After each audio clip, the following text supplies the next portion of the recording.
Good morning, everyone. My brother-in-law, his name is Rob. And don't come near to him because he will rob you. And the Japanese cannot say letter L. So if he say, I rob you, it means I love you. And welcome, Brother Rob. And we have a good time with him. And we talk a lot. And I have no more English kept from my brain.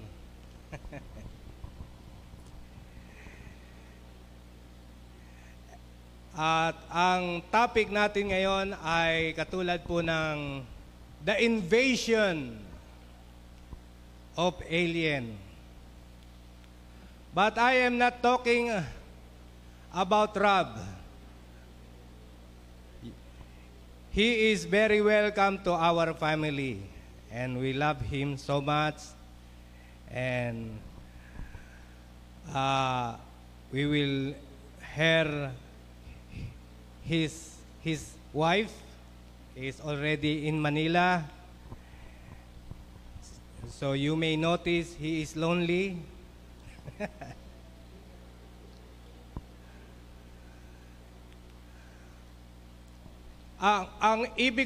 What I meant, ang ibig kong sabihin ay meron pong nag-invade sa atin. Meron pong, as Christian, meron pong galing sa labas, from outside, na transfer sa atin. Meron pong alien na umoccupy sa atin. Meron pong umatake sa atin na galing sa labas. At yan po yung ating mensahe. At kung nanonood kayo ng telenovela, it will be a series. Sino mahilig ng telenovela? Kaya, ang ating series ay what are those that invade our life? This alien coming from outside, it is not our own doing. And we cannot do anything that this alien from outside to come and reside to us. Pero bago po before I go on, gusto ko lang i-emphasize who we are as Christian. This world is not our home. This world is not our home. We are just passing through. This earth is just a stopover. Our lives here is not permanent.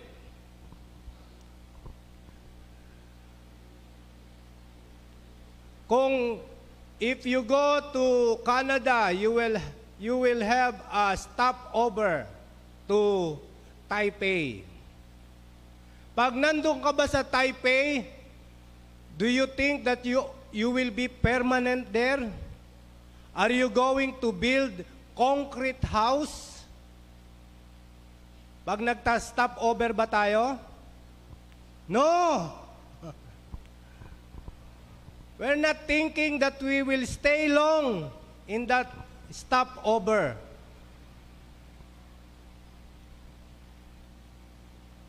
Even if we build tent in Taipei, still funny na kahit tent ang itayo natin doon sa Taipei, no, we are just stopping by. It is temporary.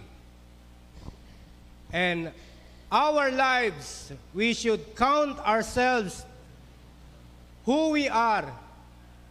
We must always remember that we are only passing to earth.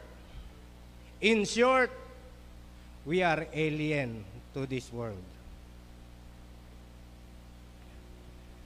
Let's see how Jesus was seen by other people.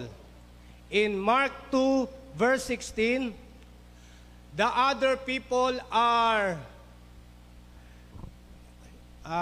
see Jesus as weird. They see Jesus as out of this world. In Mark 2:16 says, "And when the scribes and Pharisees saw him eat with publicans and sinners, they said unto his disciple, How is it that he eateth and drinketh with publicans and sinners?" To publicans, or the worst sinners of that his time, the publicans or the tax collectors, it is weird. It is unacceptable to them. When we saw Jesus and he claiming that he is the Son of God, that he is from God, and he is eating with sinners and publicans. So that is unacceptable for them. Hindi nila matanggap ang ating Panginoon na kakaiba naman itong Panginoon na ito. Meron pang sinabi dito sa Mark 3:21, even his own family treated him as like an alien. He is weird. He is not from earth. His family, according to chapter 3, verse 21, when his family heard about it, they went to restrain him. His family agreed with the neighbors because they kept saying he's out of his mind. They said that our Lord Jesus have what's this? Nuts. I learned English many from Brother Rob. Our Lord was accused as being crazy or baliw. Nung nandito siya sa lupa, siya ay napagbintangan na luko-luko. Napagbintangan siya na kakaiba siya. Bakit ganun siya? At ang ating Panginoong Hesus ay hindi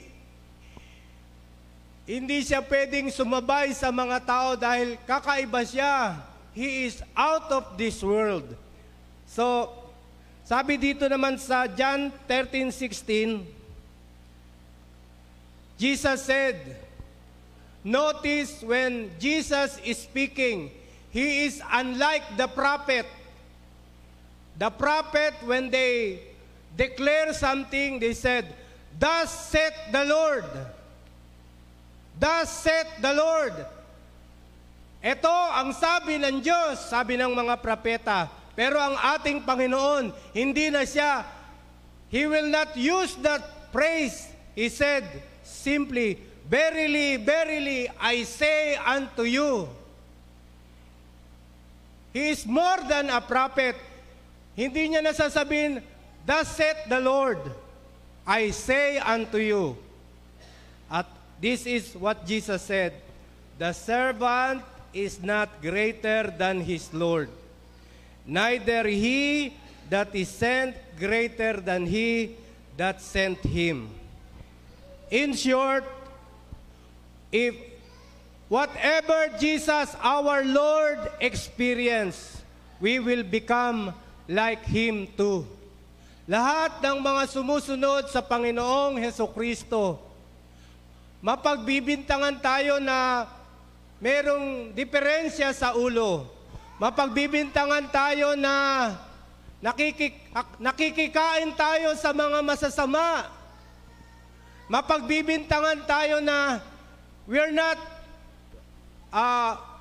weird. Mapagbibintangan tayo katulad ng ating Panginoong Hesukristo.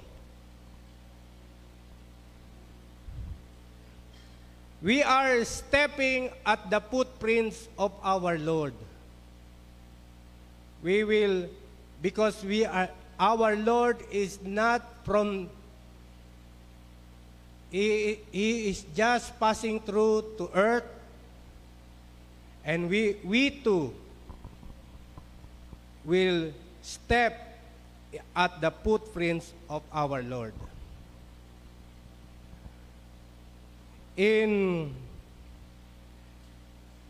Yung binasa kanina ni, sino yung nagbasa sa atin?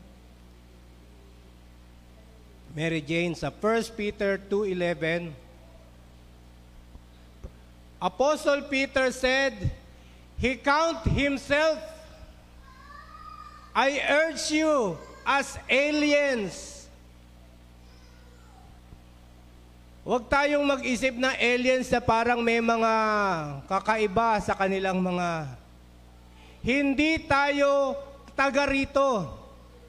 I urge you as aliens and exiles to keep on abstaining from the desires of the flesh that wage war against the soul. Kaya, we are alien too. We are just passing by. Hindi tayo permanente dito sa lupa. Huwag tayong mag-isip na pangmatagalan tayo dito. Don't think that we will stay here for longer. We should recognize that we are only temporary here. Tayo ay alien. We are all alien like Apostle Peter. If you count yourself as alien or not thinking about permanent thing here, it is a spiritual growth. If we keep, kapag ang tingin natin sa sarili natin na hindi tayo magtatagal dito, yung mga bagay dito sa lupa ay mawawalan ng kwenta. When I was in Tacloban, during the super typhoon, all the material things in Yolanda becomes wala ng value. Yung isang mall nila doon ay pinagnakawan na ng mga tao. Kaya, ganun ang mangyayari. Paano pa kung tayo yung nagtayo ng mall? Paano pa kung tayo yung mga nagtayo ng malalaking building doon? Lahat yun ay wala ng halaga. All material things becomes nonsense. At sana, don't forget, tayo lang ay alien dito sa earth. At sabi sa Philippians 3:20,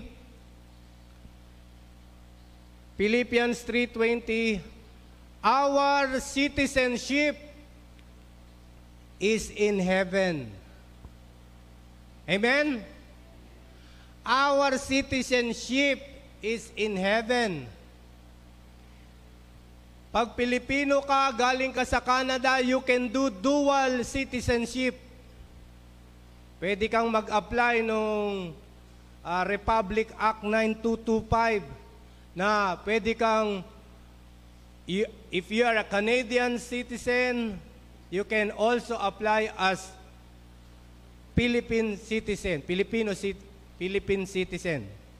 Dual. At kapag nag-senior citizen ka, anong tawag doon? Senior citizen.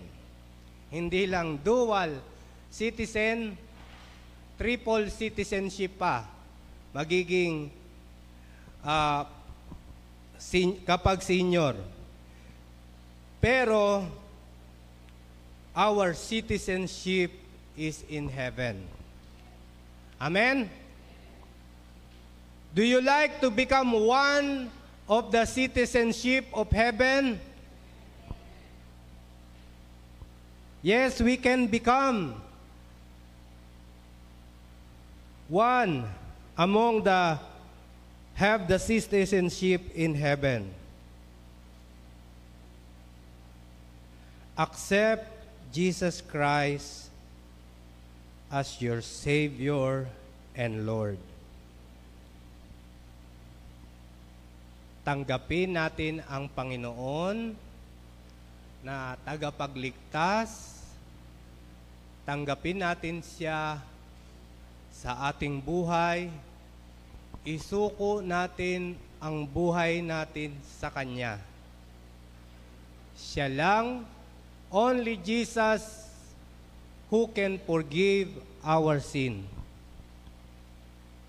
Hindi, may nakausap kaming bata doon sa Gustav's. Bakit ba kayo nagsisimba? Sabi nila, para mabawasan yung kasalanan namin. At tinanong ko sila, sino ba ang nakakatawad ng kasalanan? At wala silang idea. Kaya sinasabi ko sa bawat isa sa atin, ang Panginoon lang ang makakagawad ng kapatawaran ng kasalanan. Only Jesus who suffered for the forgiveness of our sin. Siya lang ang dapat nating lapitan. Siya lang ang dapat na pagsukuan natin ng ating buhay. Siya lang ang dapat nating takbuhan kapag wala tayong pag-asa, kapag nagugulumihanan tayo, tumakbo tayo sa Panginoong Jesus. Accept Jesus Christ as your Savior and Lord. John 3:3 says, except a man be born again, he cannot see the kingdom of God. Jesus said, except a man be born again, unless we experience that miracle of being born again, we cannot see the kingdom of God. We cannot become the citizenship of heaven. Pwede tayo maging senior citizen o Canadian citizen o Filipino citizen. Pero ang gagawin natin para maging citizen of heaven ay experience born again. This miracle, the greatest miracle of all time is to experience being born again. Naranasan na ba natin itong ma-born again? Naranasan na ba natin ang muling isinilang? Amen. Kasi pag matanda na tayo, nakalimutan na natin yung sarili natin, ang tatanungin ng Panginoon sa atin, naranasan mo ba ang born again? Dapat mabilis kang magsalita, I did. At kahit ano pa yung nakalimutan natin, hindi na tayo nakakasimba, hindi yun ang susukatin ng Panginoon Diyos. Ang aalamin niya sa atin, may punto ba sa buhay mo that you experience, is there a point in your life that you experience being born again? This born again experience is available and free to all. At sabi din dito sa 1 Corinthians 5:19, we are ambassadors for Christ. We are the diplomat of Christ, of heaven. We representative heaven. Hindi tayo taga rito. Huwag tayong mag-amoy lupa. Hindi tayo taga rito. We are only ambassadors of Christ. We represent Christ. Wherever we go, we should represent Christ. They should smell Christ in us. They should see Christ in our lives. Malalaman nila na ikaw nga ay tagasunod ng Panginoong Hesukristo. Katulad ng mga disipulo, ang sabi ng tagalabas, they are Jesus people. Sabi sa Book of Acts. At dapat, yun ang makita ng mga tagalabas sa atin. They are Jesus people. Yung ba ang evaluation ng mga tagalabas sa atin? They are Jesus people. I feel that Jesus is precious in their lives. Jesus is the treasures of their lives. At ito ay nakikita nila sa atin kahit hindi na tayo magsalita because we are the ambassadors of Christ. And you cannot be sent as ambassadors to Canada if President Marcos is not my best friend. Isn't it? Kailangang matalik na kaibigan ko ang presidente, close kami, para ako ang ipapadala niya para maging representative doon sa ibang bansa. Para maging ambassador. At matatapos na ang pagiging ambassador mo kapag natapos na rin na presidente si Marcos, hindi na ikaw ang magiging ambassador doon sa Canada. At ang ating, kaya tayo ambassador ng Panginoong Hesukristo dahil malapit tayo sa Panginoon.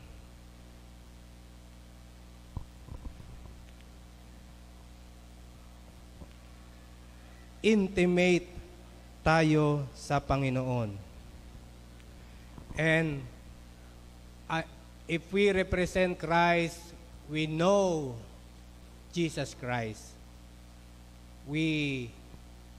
Kahit we are deep knowing Jesus Christ. Kahit pagbali-baliktarin natin ang Panginoong Hesukristo, ay lahat ng angel ay kilala natin ang Panginoong Hesukristo. We saw Jesus as awesome. We saw Jesus as power of God. We saw Jesus that He is the most beautiful person in the world. Kaya we are representing Him. Tayo ay mga ambassador ng Panginoong Hesukristo at alam na alam natin kung ano ang nangyayari sa ating mga bansa dahil kilala natin yung ating bansa at alam na alam din natin kung ano ang nangyayari sa Panginoon, and we are representing Him because we are ambassadors for Christ. Yung mga ambassador, hindi sila taga roon. So, kaya we are alien of this world. Wala pa naman nakikita ng alien, di ba? We are all temporary here. All of us came from outside. Who we are as Christian, whatever things that we have, whatever ability we have, came from outside. It's not came from ourselves, all from outside. Alam niyo ba yung ano lang yung original sa atin? Yung hindi galing sa labas? Do you know what is the only indigent? Sino ang indigenous people dito sa Bulalakaw, sa Mindoro? Sino yung indigent? Mangyan. Diba? Sila ang may-ari ng Mindoro. Marami. O, kami, taga Leyte, si Mrs. Ako, taga Nueva Ecija. Pero galing ang tatay mo sa Leyte. si pareng Buboy galing sa Dipolog, Pagadian. Oh. Meron bang mangyan dito? Wala. O kayo yung original. Si Ninoy, sinulat niya sa papel. Sabi niya, anong tribe mo? Mangyan.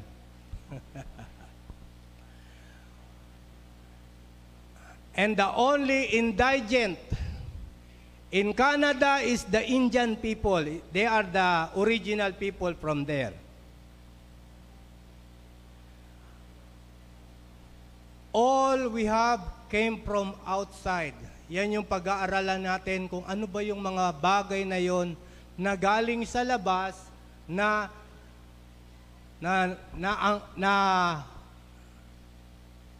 natanggap natin. Ano yung original lang sa atin? Ito po yung original sa atin. This is the only original sa ating buhay. Sabi sa Genesis 3:6, when the woman saw that the tree produced good food, was attractive in appearance, and was desirable for making one wise, she took some of its fruit and ate it. Then she also gave some to her husband who was with her, and he ate some too. That's the only indigenous sa ating buhay. Yan ang original na meron tayo. The very core of our personality is contaminated. Our inner self, our inside was contaminated by that sin. Hindi pa tayo panganak, contaminated na ang ating buhay. Wala pa tayong nagagawang kasalanan, may bahid na ng kasalanan ang buhay natin. We're not yet born, we even don't commit sin, we are already sinner because of that inherited nature that we have. Yan ang meron tayo na pwede nating sabihin, huwag ipagbalaki. But it is, in our doctrine class, this is total depravity. Our lives is depraved. Even we have different colors. What inside of us is that inherited, contaminated, fallen nature from the sin of Eve and Adam. That's what we can say, that it is ours.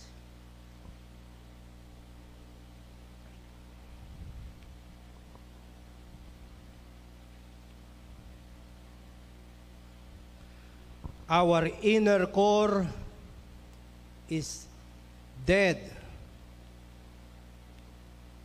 Our very blood cell in our vein is contaminated. All the system of our body, spiritually speaking. Yan ang meron tayo. Check your religion. How do they deal about this contamination? Or check your religion, or do they truly diagnose this problem? What is their solution? Only the Christian religion has the solution. At we need this body to be invaded.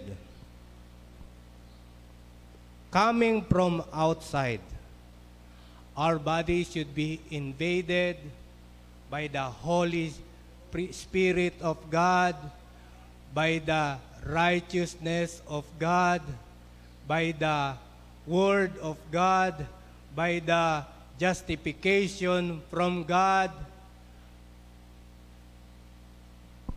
Yan lahat ay kailangan simultaneously na mag-invade sa ating buhay. Do you have solution for this Genesis 3:6 problem? This is the most heinous crime in the universe. This become heinous, not they did it to human, but they did it to God. That is the reason why it is the most heinous crime of all time. And we are all guilty. And we were all sentenced. We have all the same verdict that we need a death penalty. So, accept Jesus Christ from outside. Invite Him to your life. Let us sing.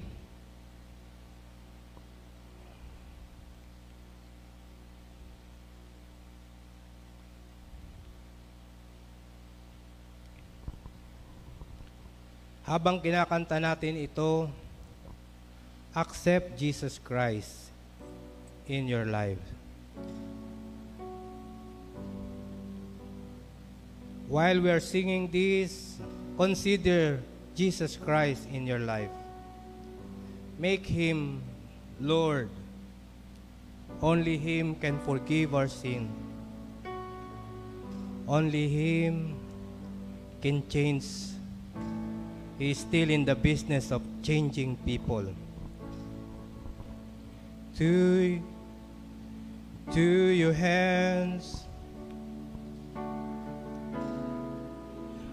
I commit again with all I am for you, Lord. You hold my world in the palm of your hand, and I am yours forever.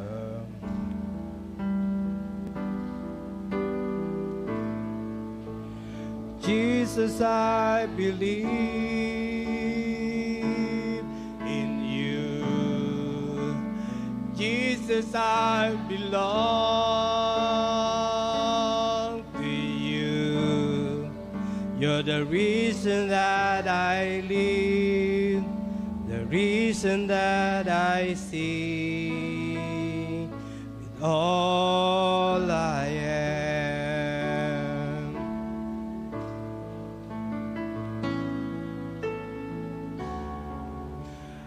Walk with you wherever you go, through tears and joy. I trust in you, and I will live in all of your ways.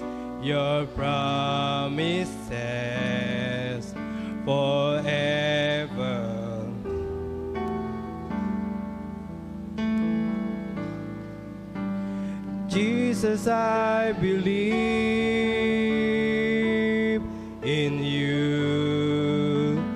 Jesus, I belong to you. You're the reason that I live, the reason that I sing. Jesus, I believe in you. Jesus, I belong to you. You're the reason that I live, the reason that I sing. With all I am. Tumayo po tayong lahat. At the invitation is open. If you want to surrender, kung gusto niyo pong isuko ang buhay ninyo sa Panginoon, while we are singing,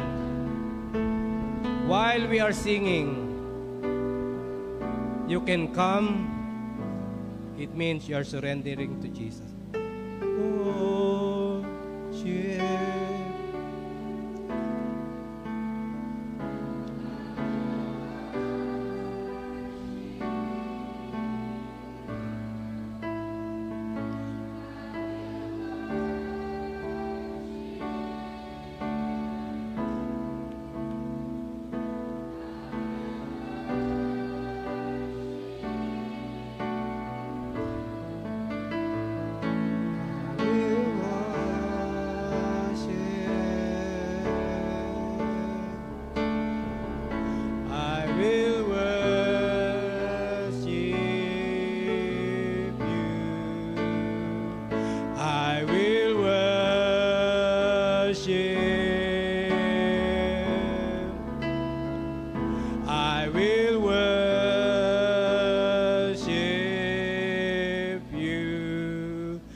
Jesus, I believe in you.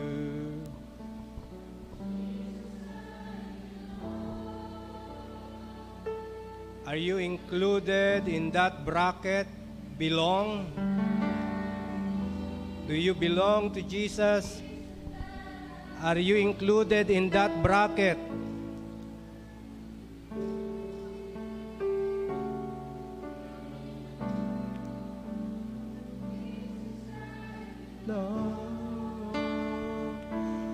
To you, you're the reason that I live, the reason that I sing. Jesus, I believe in you. Jesus, I belong to you. You're the reason that I live, the reason that I sing. With all I am. Our only reason is to worship Him, to live for Him, to bring glory and honor to Him. That's our reason while we are passing to this earth. Kaya salamat po, Panginoon. Lord, Ikaw po ang nakakaalam ng mga daing ng bawat isa. Emotionally, Ikaw po nakakaunawa sa kanila. Kailangan namin ng iyong pagbisita. Panginoon, dalawin mo po ang iyong mga anak.